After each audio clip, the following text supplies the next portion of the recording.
রাজনৈতিক দলের সাথে ফের সংলাপ শুরু আজ। সংস্কার ছাড়া নির্বাচন দিলে সুফল মিলবে না, মন্তব্য জাতীয় ঐক্যমত্য কমিশনের। দেখছিলেন ক্রাউন সিমেন্ট সংবাদ শিরোনাম, এবারে বিস্তারিত। সংস্কার নিয়ে আজ থেকে রাজনৈতিক দলগুলোর সাথে ফের সংলাপে বসতে যাচ্ছে জাতীয় ঐক্যমত্য কমিশন। প্রথম পর্যায়ে এলডিপির সাথে সংলাপে বসবে ঐক্যমত্য কমিশন। পর্যায়ক্রমে অন্য দলগুলোর সাথেও আলোচনায় বসবেন তারা। কমিশন বলছে, সংস্কার ছাড়া নির্বাচন দিলে সুফল মিলবে না, আর স্বল্প আকারের সংস্কার হলে ডিসেম্বরেই জাতীয় নির্বাচন সম্ভব। ওবায়দুল্লাহ মামুনের প্রতিবেদন।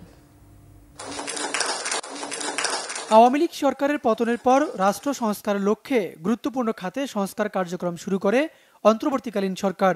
সংবিধান সংস্কার, নির্বাচন কমিশন, দুর্নীতি দমন সংস্কার কমিশন সহ মোট 11টি কমিশন আলাদাভাবে তাদের সংস্কার প্রস্তাব তুলে ধরেন। পরে 12 ফেব্রুয়ারি গঠিত হয় 7 সদস্যের জাতীয় ঐক্যমত্য কমিশন। সংস্কার কমিশনের 166টি সুপারিশের উপর মতামত চাওয়া হয়েছে বিভিন্ন রাজনৈতিক দলগুলোর কাছে। 18 মার্চ পর্যন্ত 38টি রাজনৈতিক দলের মধ্যে 15টি দল তাদের মতামত উপস্থাপন করেছে। কমিশন বলছে, রাজনৈতিক দলগুলোর সহযোগিতা পেলে আলোচনা দ্রুত অগ্রগতি পাবে। ভবিষ্যৎ প্রজন্মের স্বার্থে রাজনৈতিক দলগুলো ঐক্যমতে পৌঁছাবে। হাসিনার মতো দানব যেন আবার আমাদের উপর উঠে এসে জেঁকে বসতে না পারে তা নিশ্চিত করা। হাসিনা তো আর আকাশ থেকে পড়ে নাই।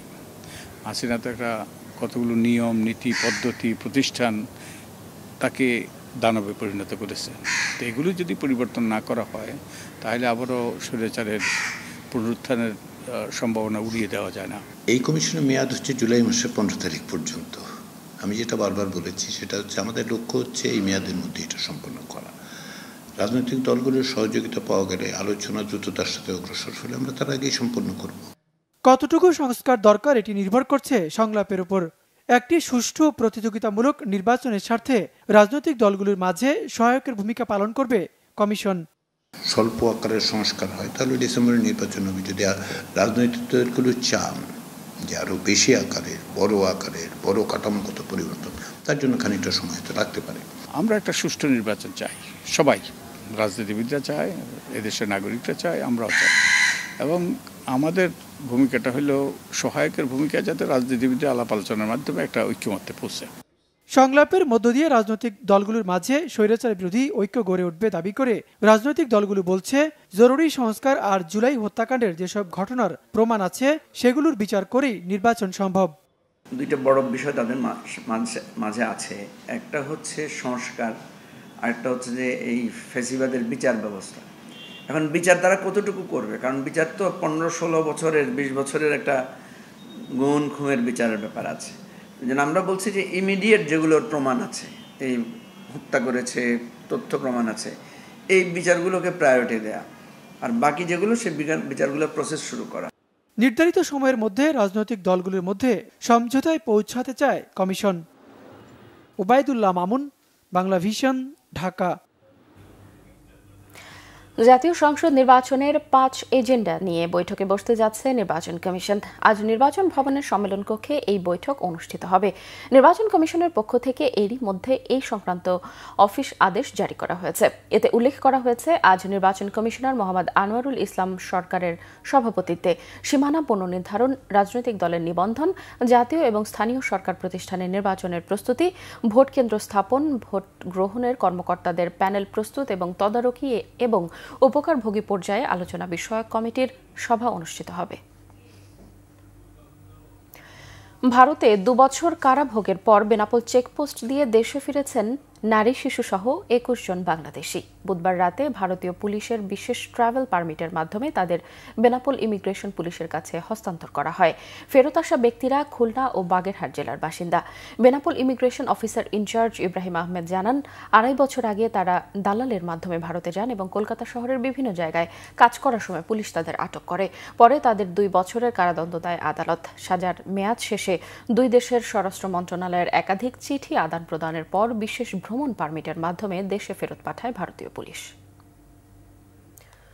মূল্যস্ফীতির হ্রাস টানা ও নতুন কর্মসংস্থান তৈরির চ্যালেঞ্জকে সামনে রেখে আগামী অর্থবছরের জন্য বাস্তবমুখী বাজেট ঘোষণা করা হবে বলে জানিয়েছেন অর্থ উপদেষ্টা ডক্টর সালেউদ্দিন আহমেদ।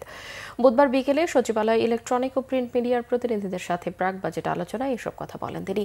বৈঠকে গণমাধ্যমের প্রতিনিধিরা করমুক্ত আয়সীমা বাড়িয়ে ৫ লাখ টাকা করার পাশাপাশি কৃষি খাতে ভর্তুকি বাড়ানোর প্রস্তাব দেন। সেই সাথে গণমাধ্যমের আয় বৃদ্ধিতে সরকারি পৃষ্ঠপোষকতা ও নীতি সহায়তার সুপারিশ করেন।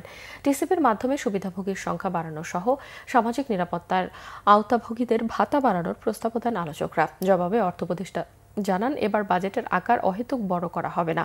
বললেন, অন্তর্বর্তী সরকার এমন বাজেট দেবে যা পরবর্তী নির্বাচিত সরকার এসে ছুঁড়ে ফেলতে পারবে না। উপদেষ্টা আরও জানান, এবারের বাজেটে কথার ফুলঝুরি থাকবে না। নতুন বাজেটে এনবিআর এর সংস্কার ও অনিয়ম দুর্নীতি কমানোর টার্গেট থাকবে বলেও উল্লেখ করেন তিনি। এ যেন পুকুর চুরি।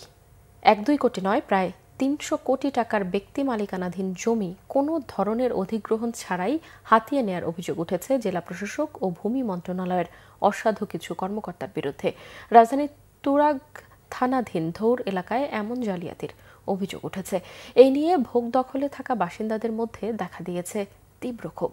হাইকোর্টের আদেশকে পাশ কাটিয়েই এসব চলছে। রাশিদুল ইসলাম বাবুলের ক্যামেরায় বিস্তারিত থাকছে ফজলে রাব্বির রিপোর্টে।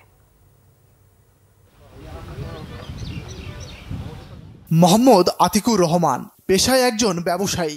পৈতৃক সূত্রে তুরাগ থানাধীন ধৌর এলাকায় প্রায় 15 বছর আগে 4 বিঘা জমি পেয়েছিলেন তিনি। চেয়েছিলেন শেষ বয়সে এখানে মাথা গোজার ঠাঁই হবে, কিন্তু সে আশায় গুড়ে বালি।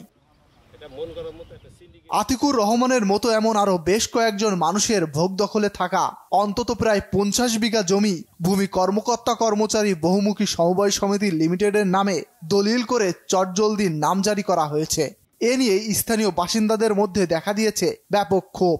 পুরো এলাকায় আমরা চাষাবাদ করি, যে আমরা বালু ভরাট করতেছি স্থাপনা তৈরি করার জন্য, কেউ আজ পর্যন্ত আসে নাই, কোনো লোকই আসে নাই। তাহলে আমরা এটা বুঝবো কি আমরা যে তারা এটা অধিকার, বা আমাদেরকে কোনো চিঠিও দেয় নাই গভর্নমেন্ট থেকে, ডিসি অফিস থেকে, এসিলেন অফিস থেকে, কেউ আমাদেরকে কোনো জানা নাই। এটা একটা যোগ সাজেশ করে, এটা 2-3 বছর যাবৎ মনে হয় এটা যোগ সাজেশ করতেছে। প্রকার যাচাই বাছাই পূর্বক আমাদের স্থানীয় মানুষের মতামত আমাদের নোটিশ না করে এই সমস্ত যোগ সাজেশ করে এই কোম্পানির নামে বা এই ভূমি কর্মচারী কল্যাণ সমিতির নামে কিভাবে দলিল দেয়, আমরা এটার আইনি প্রতিকার চাই। একটা জমি অধিগ্রহণ করতে হইলে কিংবা রেজিস্ট্রি করতে হইলে, কাউকে রেজিস্ট্রি করে দিতে হইলে সে জমিটার কি করতে হবে? নামজারি, খাজনা খারিজ, মিউটেশন কমপ্লিট থাকতে হবে। সেটাও তাদের নাই। তারা আগে দলিল করছে, পরে নামজারি মিউটেশন করছে।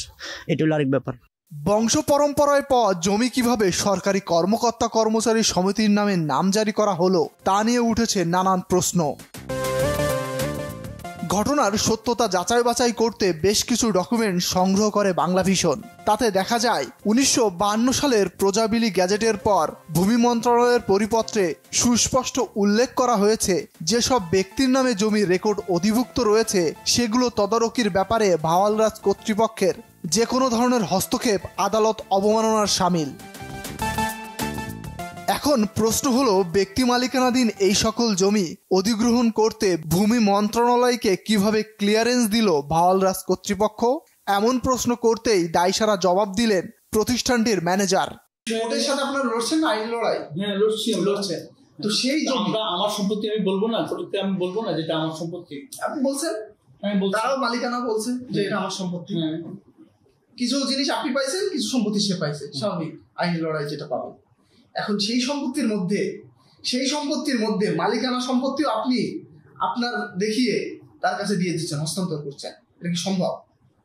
কে বলছে আপনাকে মালিকানা সম্পত্তি মানে আমার দেখিয়ে আমি হস্তান্তর করছি? কিভাবে এটা কেন বলছি? কিভাবে সে দলিল করলো, নামজারি করলো? কে ডিসি? আচ্ছা, আপনি এটা সরান। আমি বুঝতেছি না আপনার কি চাচ্ছেন, আমাকে কি তথ্য চাচ্ছেন। তবে ঢাকা জেলা প্রশাসকের দাবি, উচ্চ আদালতে মামলা চলমান থাকলেও জমি অধিগ্রহণ করতে সরকারের কোনো বাধা নেই। তার দাবি, নিয়ম অনুযায়ী জমি অধিগ্রহণ করা হয়েছে। মামলার কোনো সম্পর্ক নাই। একটা জমিতে যত মামলাই থাকুক, অধিগ্রহণ করতে কোনো বাধা নাই। অনেক অধিগ্রহণ কেসে এমন হয় যে ধরেন সরকারের রেকর্ড আছে বা কোনো জটিলতা আছে, মামলা মোকদ্দমা আছে, জি, তখন এক পক্ষের নামে নোটিশ যায়, আরেক পক্ষের নামে যায় না। যে পক্ষ ধরেন রেকর্ড এখন আছে তার নামে যাবে, যে এখনো রেকর্ড ফাইনাল হয় নাই যার নামে, তার নামে তো যাবে না। ঢাকার সীমানায় থাকা তুরাগ এলাকা একসময় রাজধানীর বাইরে বলে গণ্য করা হলেও এখন সিটি কর্পোরেশনের 54 নম্বর ওয়ার্ড এটি। পূর্বপুরুষের কাছ থেকে উত্তরাধিকার সূত্রে পেয়ে আসা জমি রাতারাতি বেহাত হওয়ায় এলাকাবাসী কিছুটা বিস্মিত। তাদের চাওয়া এমন জালিয়াতির সুষ্ঠু সমাধান হোক। আমরা কোনো নোটিশ পাই নাই, আমরা কোনো। ফজলে রাব্বি, বাংলা ভিশন, ঢাকা। দর্শক, এই ছিল এখনকার মতো। পরের সংবাদ সকাল 11টায়। এছাড়া বাংলা ভিশন সংবাদ ও সংবাদ সংশ্লিষ্ট অনুষ্ঠান দেখতে ভিজিট করুন www.bbnews24.com ও facebook.com/banglavisionnews এবং সাবস্ক্রাইব করুন youtube.com/banglavisionnews। এতক্ষণ সঙ্গে থাকায় ধন্যবাদ সবাইকে।